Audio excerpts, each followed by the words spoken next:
it's still the most rewarding thing I've been a part of. Those runs, the tournaments were amazing.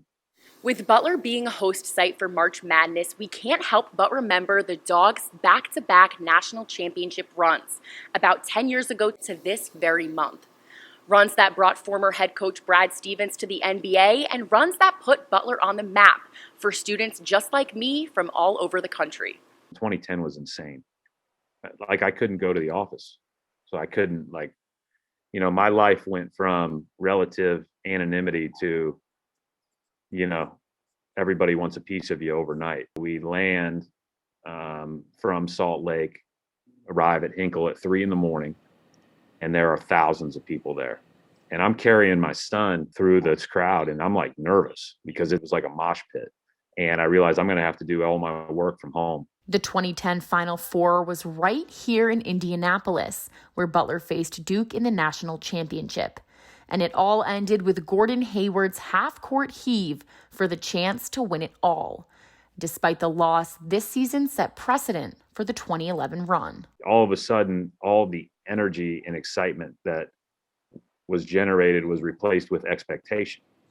And so that makes it really hard.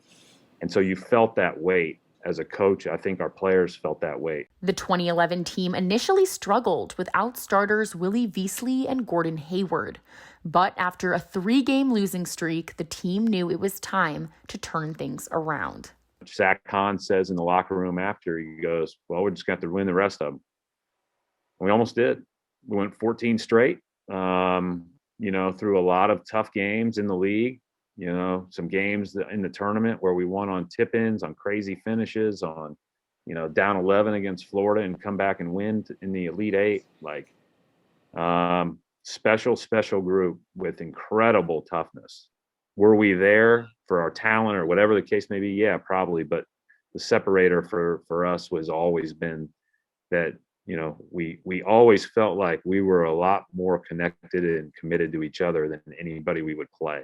I always said that team had 9 lives and we ran out of them in the championship game. Like, it was all the karma caught up with us. I felt bad for our guys because you put in all of that time and then the ball doesn't go in on the one night.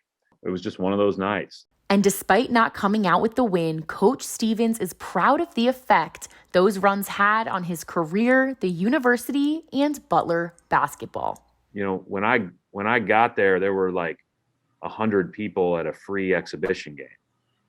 So it's changed as far as atmosphere for Butler games. It's changed a lot. But I haven't been in a place that I like more in college than Hinkle when it really is going. But I've been fortunate when it gets good, it gets really good.